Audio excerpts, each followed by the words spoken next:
Shalom, shalom, boa tarde. Hoje nós estamos no dia 5 do mês de maio do ano de 2022. É o calendário gregoriano. E pelo nosso calendário judaico, hoje nós estamos no quarto dia do mês de Iyar, do ano 5782. Até o pôr do sol, nós estamos no 19º dia da contagem do Homer, Sefirat HaOmer, que vamos comentar daqui a pouco. Estamos com 241 dias transcorridos do nosso calendário judaico. E estamos aqui em A Tarde com a Torá, para trazer a paraxá semanal. Nesse caso, nós estamos na paraxá semanal Kedoshim, né? Sede santos, ou sede sagrados, que é o tema, né, da palavra do nosso Rebbe Menachem Mendel para o dia de hoje, né, ajudando a tornar-se sagrado. E também, né, temos aí a nossa aliá de hoje, que é a quinta aliá, quinta leitura, porque nós estamos no quinto dia da semana, quinta-feira, que é o quinto dia para o Shabat. Então, nós vamos aí com a nossa leitura de hoje, ok? O nosso Shalom hoje vai para a Missier Pereira, né? O Missier Pereira, ou a Missier Pereira, de Paraíba, e também sempre presente aí no YouTube. O Natanael Félix, de Itapecerica, Minas Gerais, também sempre presente aí no YouTube. O Pedro Zaghini, de Campinas, interior de São Paulo. O Nelson Gonçalves, que também está sempre presente ali no YouTube. Então, nosso shalom ali, né? O Luiz Ribeiro, Itaquera, Grande São Paulo. A Edilane Minorello e o Claudemir Jesus da Silva. O casal aqui de Bauru, Baruch Hashem, né? Então, nós vamos em frente aí, que, como diz, tem muita coisa pela frente aí, ok? Então, hoje nós estamos na nossa quinta aliá, nossa quinta leitura da nossa paraxá semanal. A nossa quinta leitura está no capítulo 20 do livro de Levítico, e a leitura de hoje está no versículo 1 até o versículo 7, que nos fala sobre, né, o capítulo 20 aqui, sobre punições para as transgressões de proibições da Torá, né? Então, temos aí algumas coisas fortes para se refletir, meditar, né, no dia de hoje aí, ok? A Solange Cândido chegando por aí, Baruch Hashem, né? Aqui de Santa Ernestina, próximo a Ribeirão Preto, interior de São Paulo, ok? Além disso daí também vamos ter uma palavra dos nossos mestres, né? Os nossos sábios, segundo o pensamento racídico, ou segundo o ensinamento Hassidut, que nos fala sobre a ética sustentável, né? Seja sagrado. Qual é esta ética sustentável para que seja sagrado? Vamos conhecer essa história aí também, ok? Então vamos lá. A Malu, lá do Distrito São Sebastião, lá do Distrito Federal, Brasília, também se conectando por aí. Então, a palavra do Eterno para nós no dia de hoje, capítulo 20, verso 1 a 7, diz assim: Deus falou a Moshe dizendo: você deve dizer as seguintes punições pela transgressão das proibições da Torá para os filhos de Israel. Se algum homem, seja nascido israelita ou um convertido que vive entre Israel, der algum de seus filhos em idolatria à deidade pagã, Molech, no hebraico é Molech, e a tradução que se normalmente vê por aí é Moloch, né? Então essa é uma divindade pagã idólatra, e junto com o bezerro de ouro representa toda a idolatria, seja ela a forma que for. Deve ser sentenciado à morte pela corte. Se a corte não tiver poder para agir assim, o povo da terra deve auxiliar a corte a golpeá-lo até a morte com pedras. Eu dirigirei minha atenção, deixarei todos os meus afazeres e lidarei com este homem individualmente e o extirparei dentre seu povo, mesmo que ele tenha dado de sua descendência ao Moler, para impurificar a congregação de Israel, que é sagrada para mim, e profanado meu nome sagrado. Se o povo ignorar constantemente o fato de que este homem dá até mesmo seus filhos a Moler e não o matarem, eu dirigirei minha atenção, deixarei todos os meus afazeres e lidarei com este homem e sua família. Mas eu extirparei somente este homem dentre seu povo, junto com todos aqueles que se desencaminharam para seguirem Moler, mas eu não extirparei sua família.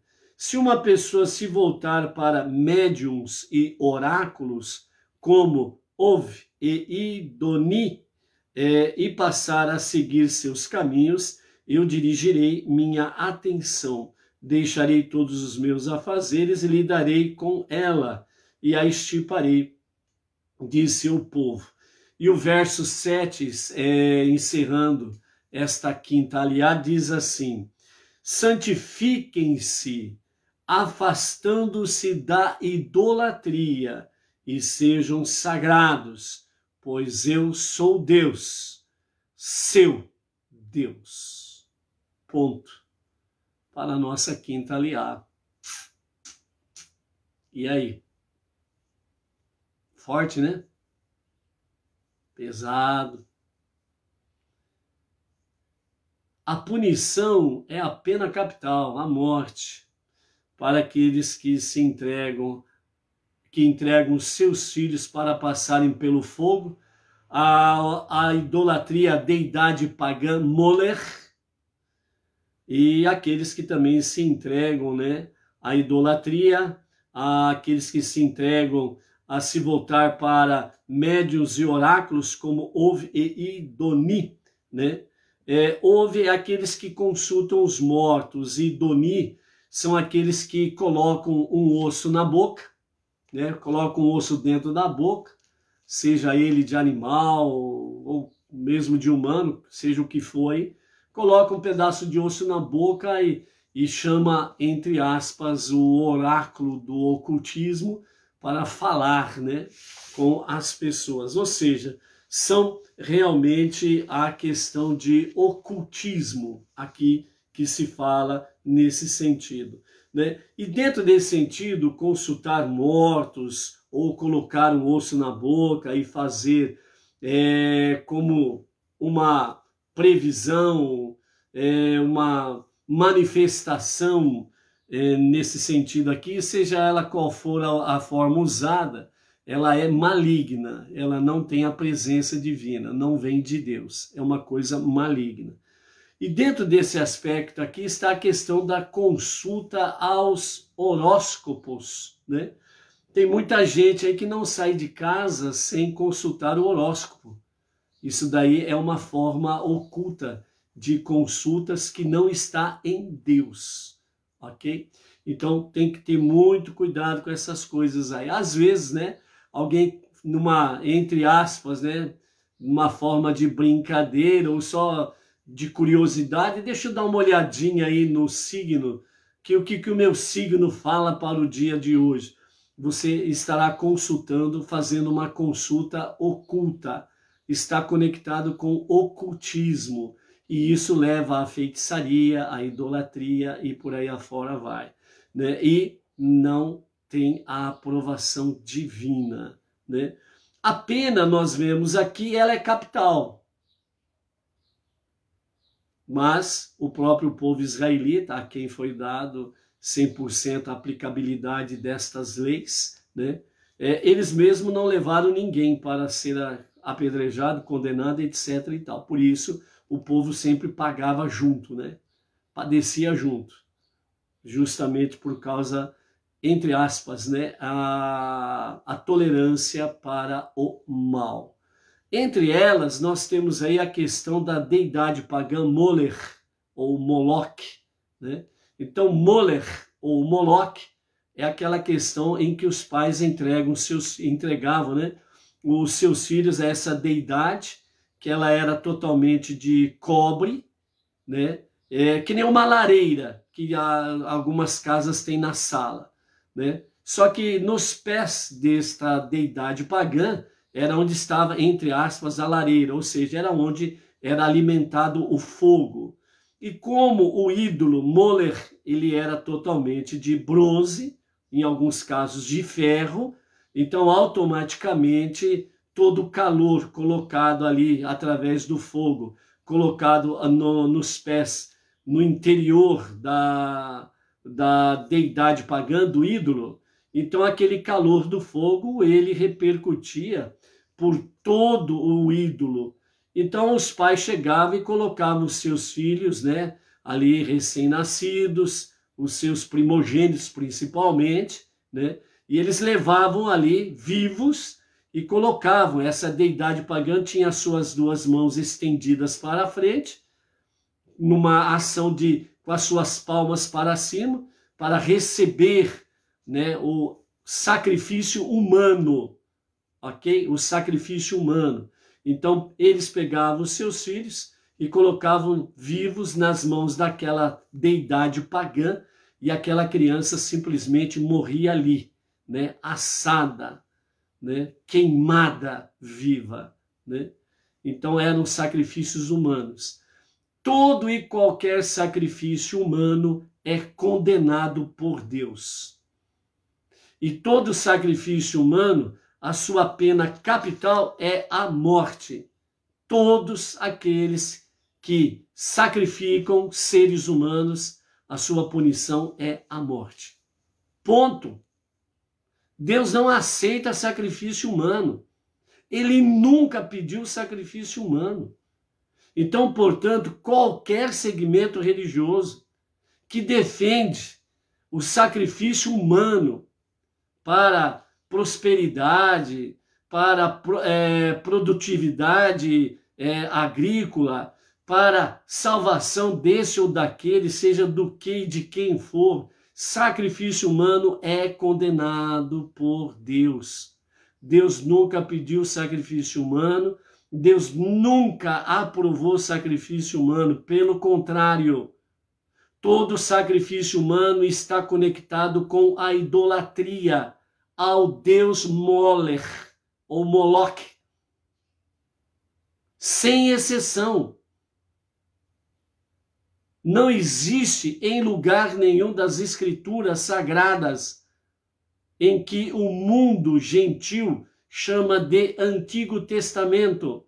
Não existe fundamento nem jurídico bíblico de que Deus pede ou pediu, ele aceitou ou aceita sacrifício humano. Ponto. Qualquer segmento que defende isso está na adoração à deidade pagã Moler, e a pena capital é a morte.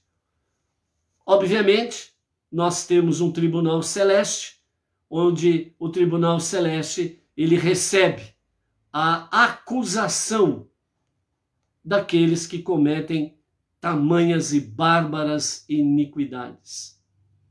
E tem ali o promotor que faz a acusação, que é o Hassatan, o adversário do ser humano, o anjo que Deus criou para essa finalidade, para ser o adversário do ser humano.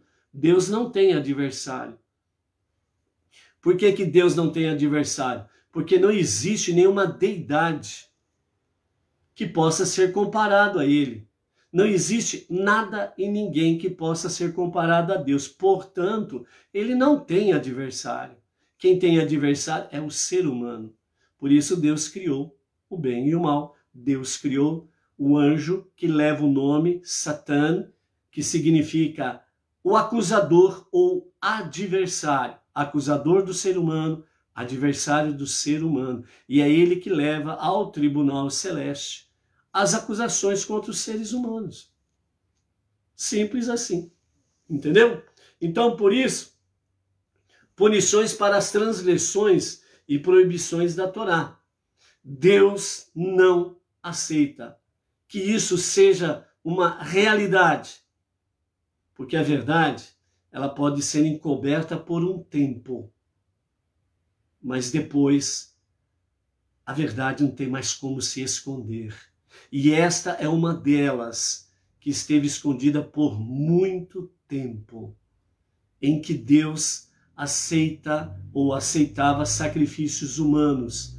Um ensinamento errôneo, é uma falácia, é um ensinamento que deturpa a verdade e a divindade do Deus de Abraão, Isaque e Jacó. E aqueles que deturpam, corrompem a unidade, a unicidade do único Deus, do único Criador e o único Salvador, ele está conectado com a idolatria. E a idolatria é um problema sério para as pessoas. Então, dentro do texto que nós temos aqui, capítulo 20 de Levítico, dos versos 1 a 7, é bem claro. Deus não aceita sacrifícios humanos. Tanto é que todos que entregam seus filhos a Molech têm a punição capital. Simples assim. Só não entende quem não quer. Só não entende quem gosta de ser enganado. Aí é outro problema. E quem gosta de ser enganado, não adianta nem você perder tempo em discutir. É perca de tempo. Quem quer saber a verdade, quem quer realmente conhecer o Deus da verdade e quem realmente quer viver na verdade, ele nunca está quieto. Ele sempre está procurando o conhecimento, o saber. Porque o saber é o que liberta verdadeiramente o ser humano.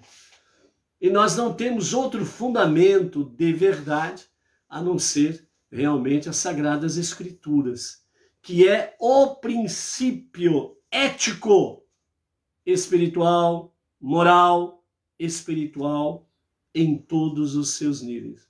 Então, para isso, nós temos a base de tudo, que são exatamente os 5 primeiros livros da Bíblia. Quem menospreza os 5 primeiros livros da Bíblia não está nem aí com ética em qualquer nível. Então, aí também é outro problema que a pessoa tem que enfrentar. E nós não temos que perder tempo com discussões vãs, ok? Anuncie a verdade. Quem é pela verdade pode estar em qualquer configuração, em qualquer lugar do universo. Ele vai ser despertado para a verdade e não vai ficar quieto. Ele vai buscar o saber para poder viver na luz da verdade. E automaticamente ele estará se conectando com o único Deus, o único Criador, o único Salvador, como consta nas Sagradas Letras, ok? Então, dentro desse aspecto, nós podemos contemplar realmente que, aos olhos do Eterno, a idolatria é algo terrível, porque ela tem as suas muitas subdivisões, ramificações, certo? Então aqui, a deidade pagã Molech é apenas o título, e dentro disso daí estão os seus subtítulos e as suas ramificações. Já vimos aí a questão de consultar mortos, usar a forma de o osso na boca, que isso daí vem aquelas questões sobre, entre aspas, né, aquelas manifestações que fulano está se revelando, se manifestando na vida de A, B ou C, está dizendo isso, está dizendo aquilo, patati, patatá, e vai por aí afora, vai. São ramificações do Deus Molech, certo? E os sacrifícios aí, né, principalmente sacrifícios humanos, fogem totalmente à vontade divina. Então a idolatria, ela é algo terrível na vida das pessoas. E o que realmente a Torá tem para nós é uma ética sustentável. tudo no mundo passa, mas a ética bíblica, ela nunca passa e ela nunca está na moda. Ela sempre é um eterno presente. E é por isso que quando Deus ele vem na nossa Parashá Kedoshim, nós desde o princípio estamos ouvindo bem enfaticamente Deus dizendo: eu sou Deus, seu Deus, sede sagrados, porque eu, seu Deus, sou sagrado. Então, dentro desse aspecto, Deus mostra para nós que a Torá, os 5 primeiros livros da Bíblia, é realmente um grande engano daqueles que ensinam e acreditam que eles colocaram um apelido nas Escrituras Sagradas, chamando de Antigo Testamento. Eles colocaram esse apelido para trazer entre aspas, um rótulo negativo de que as Sagradas Escrituras, que ela é chamada desde o princípio desta forma, pelo povo judeu, também foi no princípio da nossa era comum, chamada de Escritura Sagrada, depois dos anos 300, como Constantino, o fundador do cristianismo, Constantino, o grande, terrível e perverso em todos os níveis, o imperador Constantino, veio aí da noite para o dia e disse: a partir de agora todos são cristãos, ponto. E aí começou realmente essa retórica aí. Então, e aí através dos seus sacerdotes, os concílios, principalmente de Nicéia e Companhia Limitada, vieram e disseram que as Sagradas Escrituras passariam a ser chamado de Antigo Testamento. Lê do engano, porque nunca foi, nunca é e nunca será antigo. Sempre Sagradas Escrituras, as Sagradas Letras. Sem as Sagradas Escrituras, a base, os 5 primeiros livros e os demais escritos das Sagradas, que no mundo gentil é conhecido de Gênesis a Malaquias, por exemplo, que é conhecido assim, a divisão. E nesse aspecto aí, nós temos aí, então, as Sagradas Escrituras. E depois vieram aí, colocaram um apelido aí chamando de Antigo. Mas essas Sagradas Escrituras, ela é, de fato, super atualíssima. E os 5 primeiros livros da Torá é a base da base de tudo. E dentro da divisão, ou dentro do cânon sagrado judaico, é de Gênesis a Crônicas, Malaquias está classificado dentro dos profetas, a Sagrada Escritura, ela é dividida em Torá, profeta e escritos, Essas 3 divisões que nós temos dentro do cânon judaico. Então a Torá são os 5 primeiros livros, os profetas são Josué, Juízes, e vai até Malaquias. E depois a terceira e última divisão são os escritos, e estão aí Salmos, Provérbios, Jó, Cântico dos Cânticos, Ruth, Lamentações, Eclesiastes, Esther, Daniel, Esra, Neemias e Crônicas. Então nessa divisão são Torá, profetas e escritos. Então, estas Sagradas Escrituras, que são eternas, elas trazem uma ética sustentável e ela sempre traz para nós: seja sagrados, porque eu, seu Deus, sou sagrado.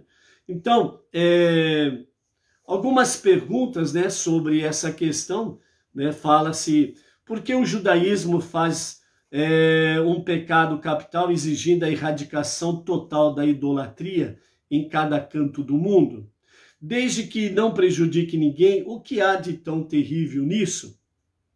Então aqui nós temos algumas respostas que os nossos mestres trazem para nós sobre esse questionamento. Então, entre elas diz assim: há muitas maneiras de se responder a isso, mas tomemos uma perspectiva histórica. A realidade bíblica, a realidade judaica do nosso irmão mais velho, filho primogênito de Deus, sempre é fundamentada, não é nada ao léu, não é jogado ao vento, né? E também se sustenta justamente porque tem fundamentos, né? Não é como algumas teorias que tem por aí, religiosas, que não tem pé nem cabeça, né? Entre elas a questão de que Deus aceita sacrifício humano para perdão de pecados. Não tem sustentabilidade nessa história. Pegam trechos diversos das Sagradas Escrituras, primeiro eles chamam de antigo e falam que já passou, que já era. Mas aí eles vão lá e começam a pinçar, né? Pega um pedacinho aqui, outro pedacinho ali, um versículo aqui, um versículo ali, faz uma colcha de retalhos e depois vem e traz, ó, essa daqui é a verdade. Só que eles foram lá naqueles livros que eles dizem que não serve para nada, já passou, já era, é antigo.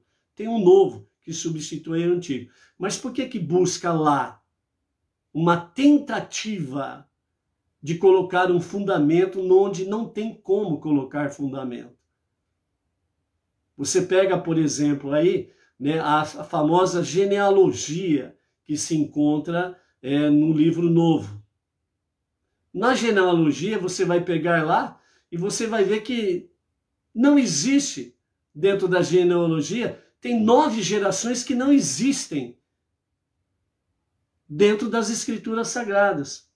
São nomes diversos pinçados e que colocaram lá. E não tem essa genealogia. São 9 gerações sem nenhuma presença no chamado para eles de Antigo Testamento, nas Sagradas Escrituras. Então são uma das coisas aí, né? As contradições do Novo, chamado Novo, as pessoas não se atêm a elas, né?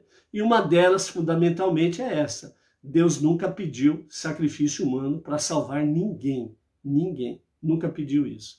Então, dentro da perspectiva histórica, os historiadores concordam que nosso atual padrão ético origina-se na ética judaica, que é a ética judaica, o estilo de vida judaica. Sim, os gregos nos legaram as ciências naturais, a filosofia e a arte. Os romanos nos deram estrutura governamental e engenharia. Dos persas temos a poesia e a astronomia. Dos chineses, o papel, a impressão, a pólvora, a acupuntura e mais filosofia e assim por diante. Porém, o fato histórico é que todas estas culturas e todas as outras não citadas aqui apoiaram e até glorificaram atitudes e comportamentos que hoje em dia abominamos universalmente. Nos dias de hoje, se você se livrar dos filhos não desejados, não precisamos nem falar o nome da prática, né? A famosa questão que os países aí numa boa parte estão aprovando como lei, né? Realmente livrar-se dos filhos não desejados, né? O famoso A-bor-to, né? Algumas palavras têm que ser ditas dessa forma, né? Para realmente evitar problemas aí na plataforma, né? Então, se você se livrar dos filhos não desejados, se você praticar a pederastia, colocar seres humanos para se matarem uns aos outros no esporte, ignorar os direitos daqueles inferiores a você na pirâmide social e recusar-se a reconhecer qualquer responsabilidade social para com os pobres e os desabilitados, e mal consegue esperar para correr para a guerra contra o país vizinho, você é um bárbaro. Se você não está de acordo com estas coisas, você é chamado de bárbaro. Você é chamado de negar, tracinho, senhor, tracinho, nis, tracinho, tá. Essas coisas todas aí que vocês estão vendo aí nos últimos 2 anos e meio aí. Então, quer dizer, se você não concorda com estas coisas aqui, você é chamado de bárbaro. Por quê? Porque para o sistema se tornou normal estas coisas. Vejam bem, a famosa arena romana antigamente, onde tinha os gladiadores, era um circo. Era um circo. E ali o povo se reunia para ver o quê? Entre aspas, um esporte, para ver um matar o outro. E você vê alguma semelhança nos dias de hoje? Muitos esportes estão aí. As pessoas se degladiando. E milhares, milhões de pessoas assistindo. Se você não aceita isso, você é chamado de bárbaro. Enquanto que eles estão vendo lá sangue e morte, é natural, é social. Veja como que são as coisas dentro das culturas seculares, né? Então, se você se livrar dos filhos não desejados, até na atualidade é até proibido, né, falar o nome correto desta prática, né, em alguns lugares aí, por aí afora vai, porque aí se levanta, né, os, entre aspas, normais e vem, você é um bárbaro, o corpo é meu, eu faço o que eu quero. Beleza. Você é um bárbaro, né? Nós que não aceitamos somos chamados de bárbaro, né? Então, você teria sido um perfeito caso você aceite estas coisas e coisas semelhantes a estas. Então, você seria um perfeito cidadão em Atenas ou em Roma, por exemplo, né? Mas, né, hoje, em qualquer clube social por aí, se você é contra estas coisas, você é rejeitado, ok? Então, de onde vem valores? Existe somente valores. Aqui nós estamos falando de valores, não inversão de valores. Aonde que nós encontramos os reais valores? Então, existe somente uma fonte. E os próprios historiadores, através dos milênios, sempre concordaram. A fonte, sem sombra de dúvidas, a Torá, ou conhecido como Pentateuco, os 5 primeiros livros da Bíblia. É aqui que se encontram os reais e verdadeiros valores. E o mesmo ocorre com a questão da educação universal e o ideal da paz no mundo. Estão nos 5 primeiros livros da Bíblia. Torá para o mundo judaico, Pentateuco para o mundo não judaico. Ora, isso dá a qualquer erudito um problema de monta para resolver. A história é geralmente vista como algo similar a uma floresta virgem e diversificada, onde uma coisa cresce a partir de outra. As sementes caem e brotam, as árvores ramificam e florescem, depois caem e nutrem cogumelos a partir de sua raiz apodrecida. Toda a vegetação e criaturas da floresta dividem o mesmo ar, a mesma água, o mesmo solo. E nenhuma criatura pode subsistir isolada.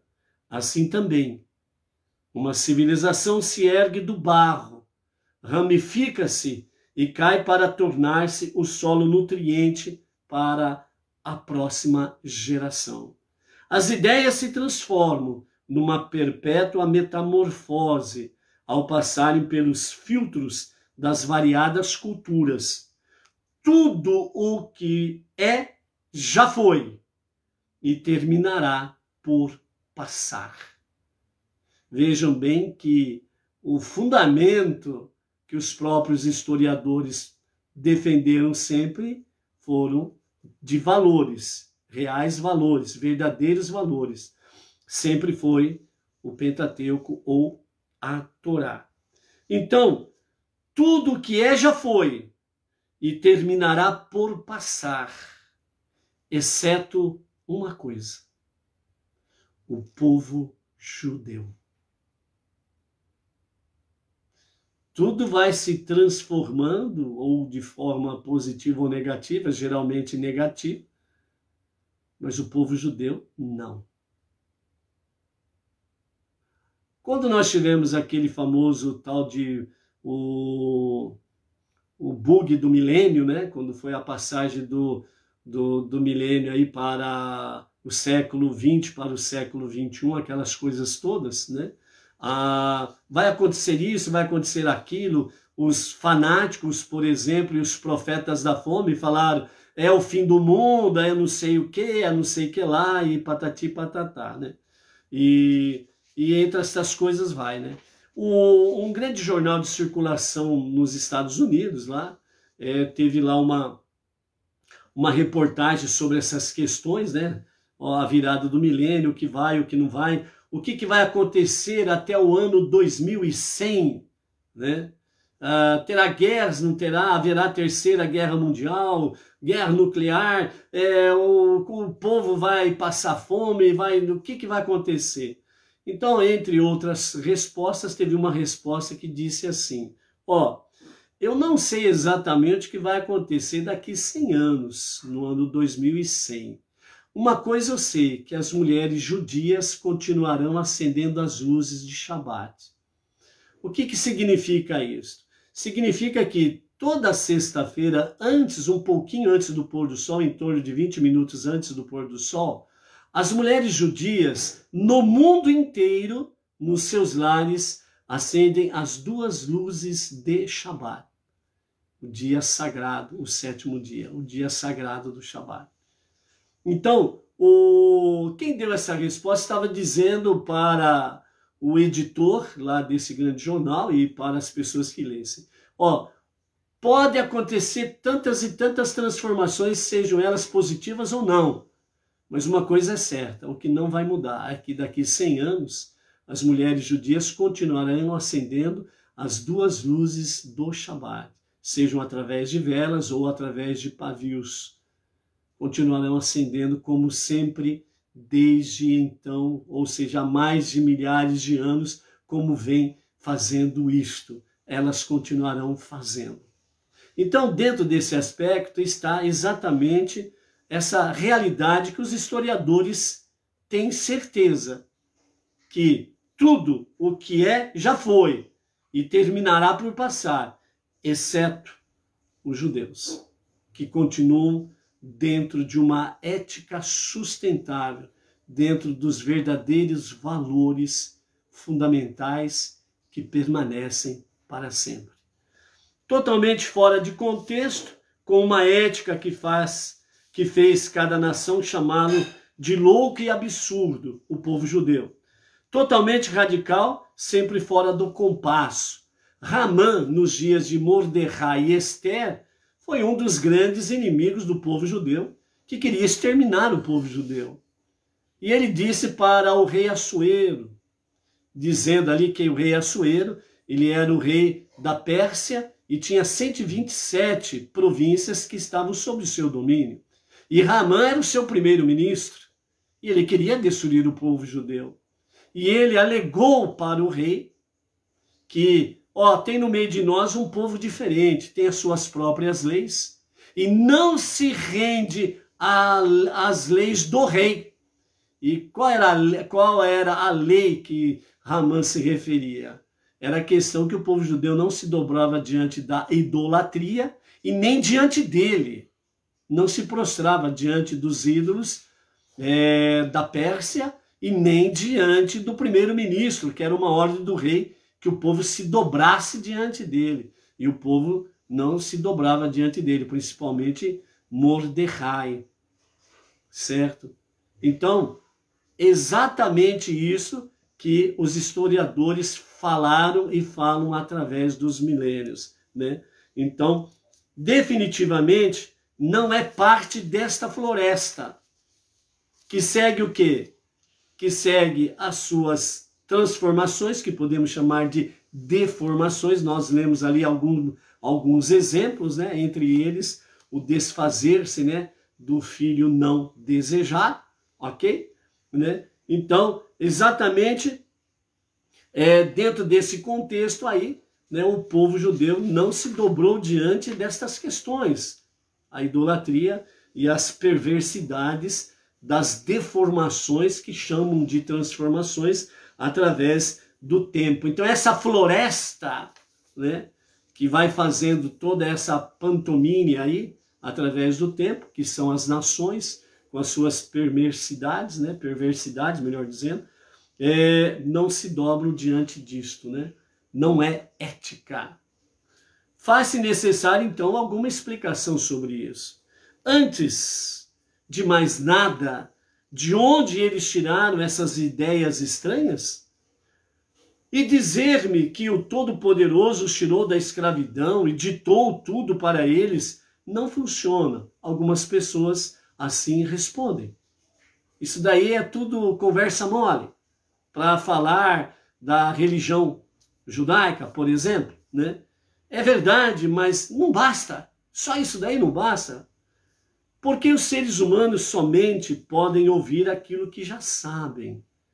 Precisava haver alguma coisa lá que chegou antes do Monte Sinai, antes da entrega da Torá, os 5 primeiros livros com todos os escritos, né, ao povo judeu no Monte Sinai. Alguma coisa antes.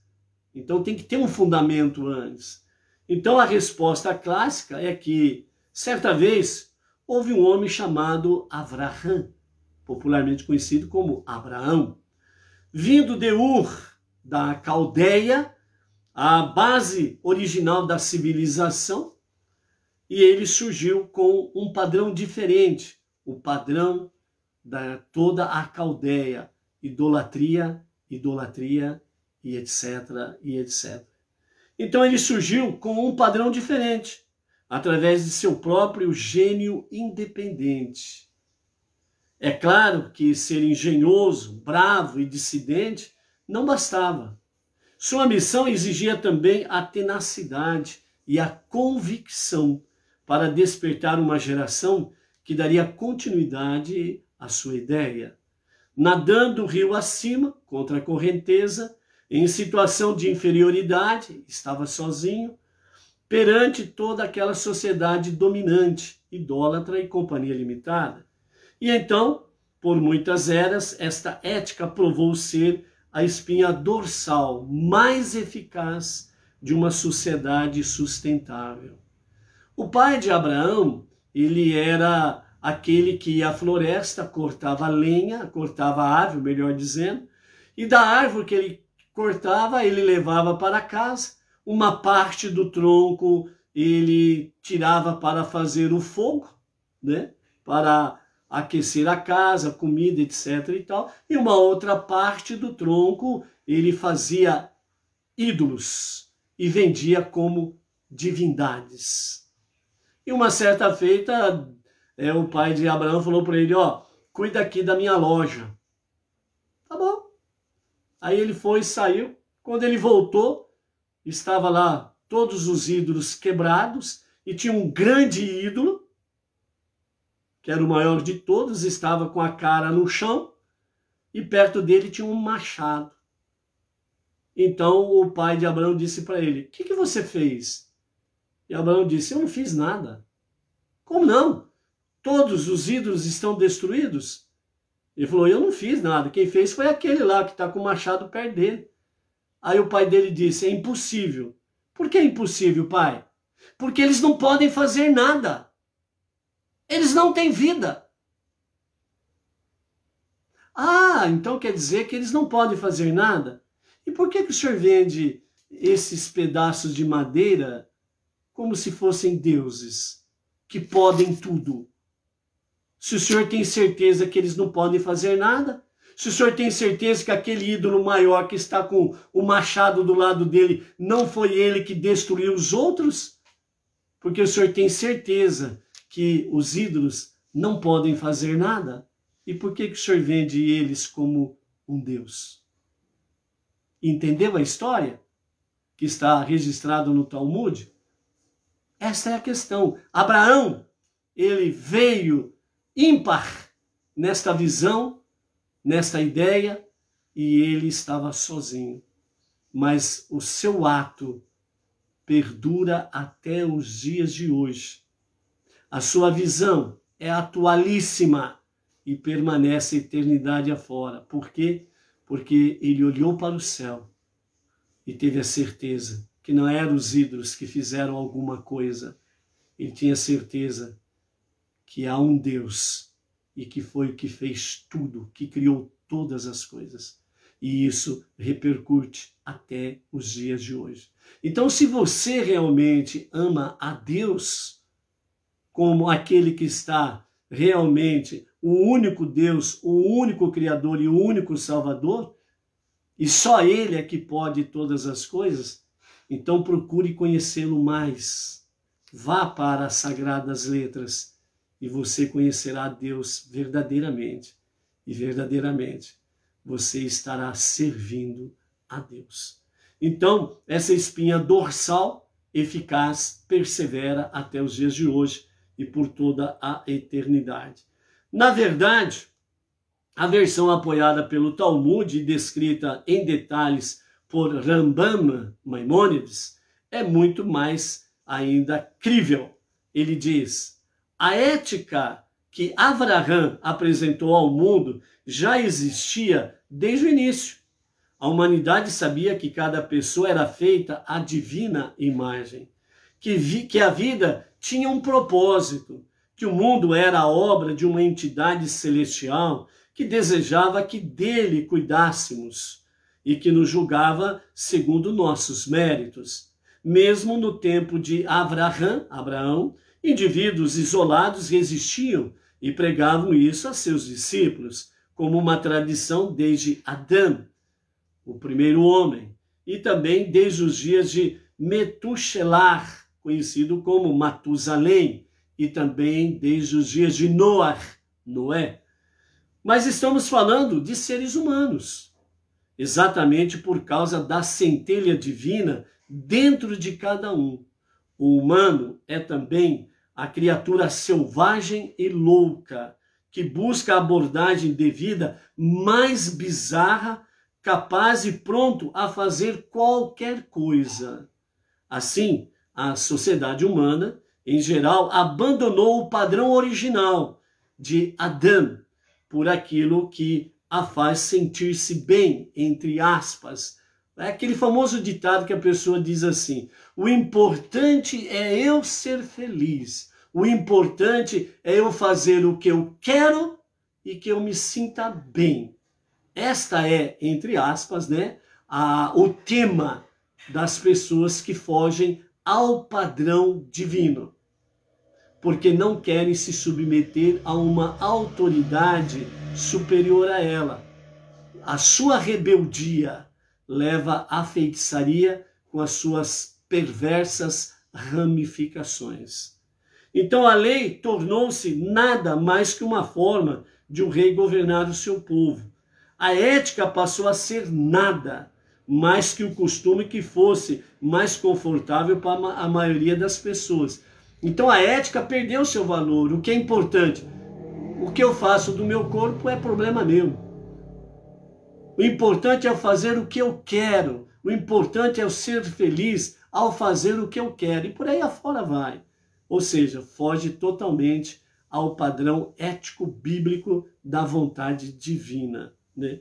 Tanto é que já são várias décadas em que praticamente em todos os países foi proibido o uso de Bíblia nas escolas. Por quê? Para que as pessoas criem, entre aspas, a sua própria ética e abandonem a ética bíblica, a ética divina. Ok? Então a ética passou a ser nada mais que o costume que fosse mais confortável para a maioria das pessoas. A única medida do valor de uma vida humana era o grau de poder que a pessoa tinha.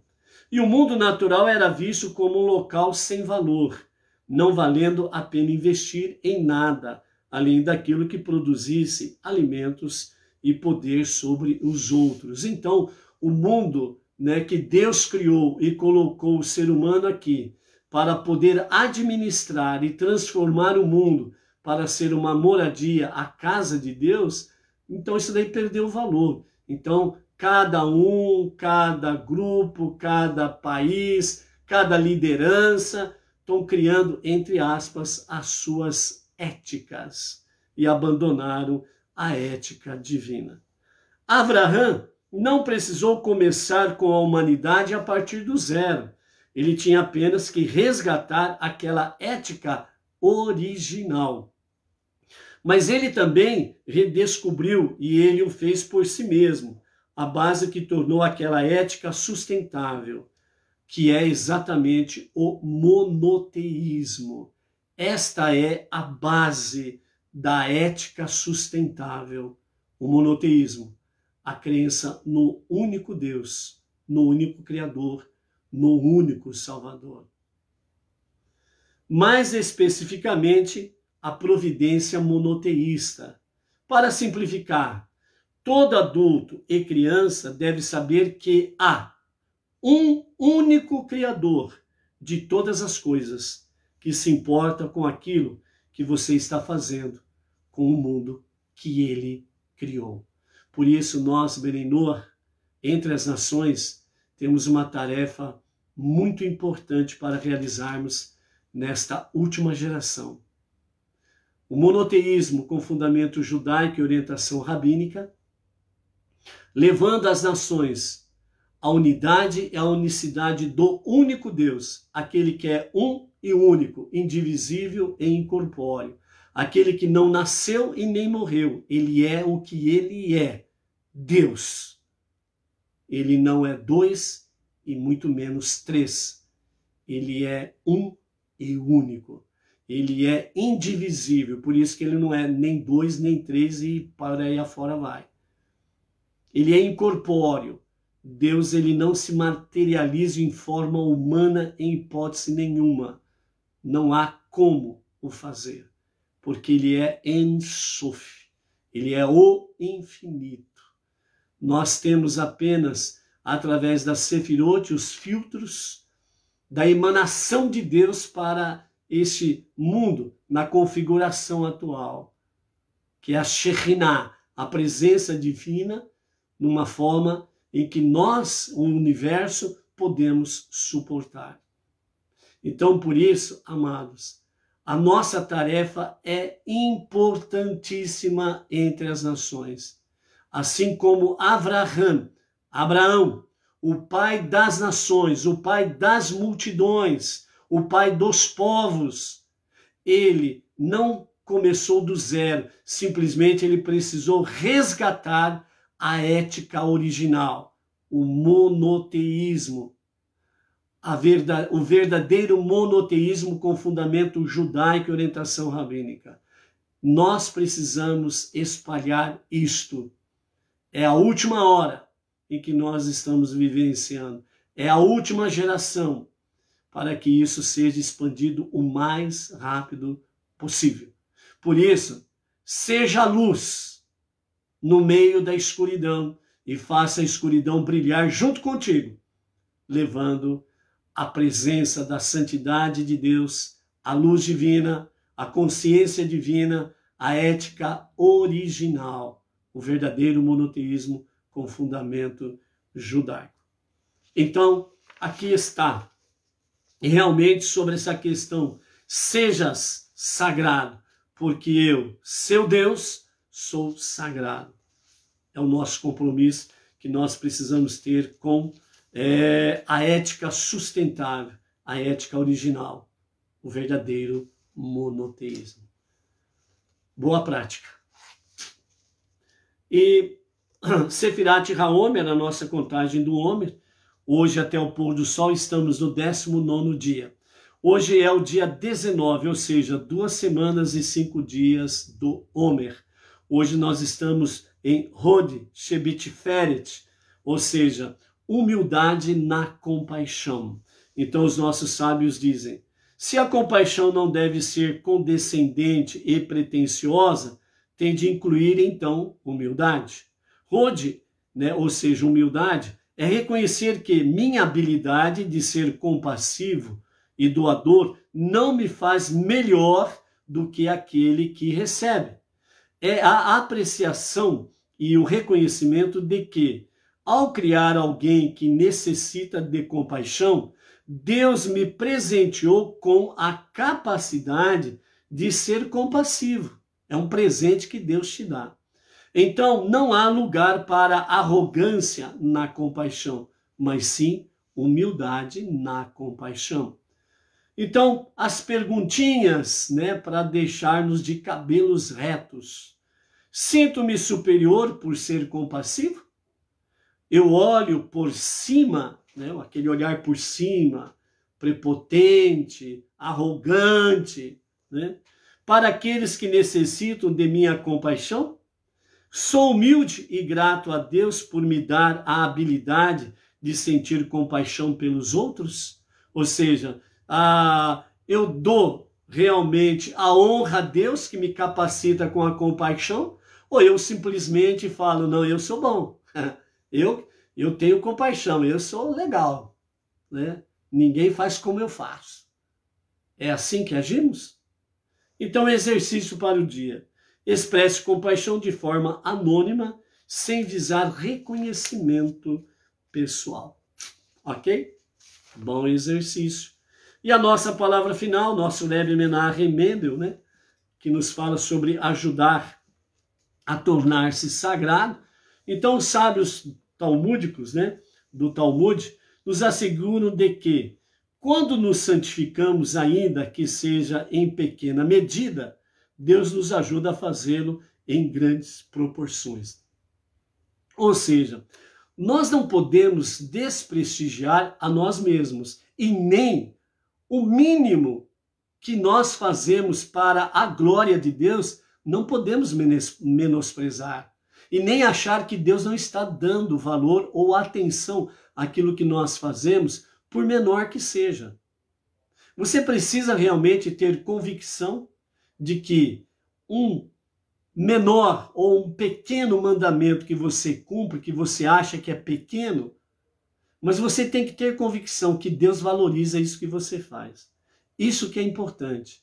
Então, dentro da ética sustentável do verdadeiro monoteísmo, Deus não desprestigia ninguém. O mínimo que fazemos é grande para Deus, porque Ele visa alcançar vidas. Isto que importa, ok? Quando resistimos ao impulso de nos deixar tentar por algum prazer material, geralmente um aumento de santidade e de energia espiritual positiva se manifesta em nós, paira sobre nós. Então, às vezes, você tem um apetite desordenado, seja ele material, financeiro, seja ele sexual, desejos, certo? E qualquer coisa dentro desses níveis, você tem um apetite desordenado. Você resiste a isso e você vence. Então Deus manifesta uma santidade maior na tua vida e essa santidade, ela paira sobre você. A presença divina está com você. Os exércitos celestiais, os malachim, os anjos estão em tua volta para te proteger, para te ajudar na sua jornada. Então, Deus se agrada quando nós resistimos às tentações e provações. E Ele manifesta a sua graça e a sua santidade em nossas vidas. Por isso, o versículo também pode ser interpretado assim: santifiquem-se a si mesmos, que quer dizer, atuem de maneira sagrada em tudo o que você fizer, Então, desta forma, você estará atraindo sobre si um bom e elevado nível espiritual. Aí, então, vão tornar-se sagrados, ou seja, em outras palavras, vocês chegarão a obter este nível de santidade devido à grande energia sagrada que vocês mesmos produziram, a qual então há de descer sobre vocês. Então nosso Rebbe Menachem Mendel está trazendo para nós esta palavra no sentido ajudar a tornar-se sagrado. Você não pode esperar que Deus vai te fazer sagrado. O teu líder espiritual vai te fazer sagrado. É você que se faz. Deus nos ajuda, nos auxilia. As lideranças são instrumentos de Deus para nos orientar. Mas a grande decisão ela é individual. É você que decide se você quer ser sagrado ou não. Se você quer resistir às provas e às tentações ou não. Isso depende de você. Então, por isso, realmente, você vai colher o que você planta. Se você planta santidade, que é através da obediência, resistir ao mal, resistir às provas, às tentações, etc. e tal, você está plantando santidade e você vai colher santidade. A Shekhinah, a presença divina, paira sobre ti, está contigo e a tua jornada é cada vez mais em luz. Por isso, seja forte, seja luz, santifique-se, seja sagrado, pois Deus jamais abandona os seus filhos. Até amanhã. Shalom, shalom.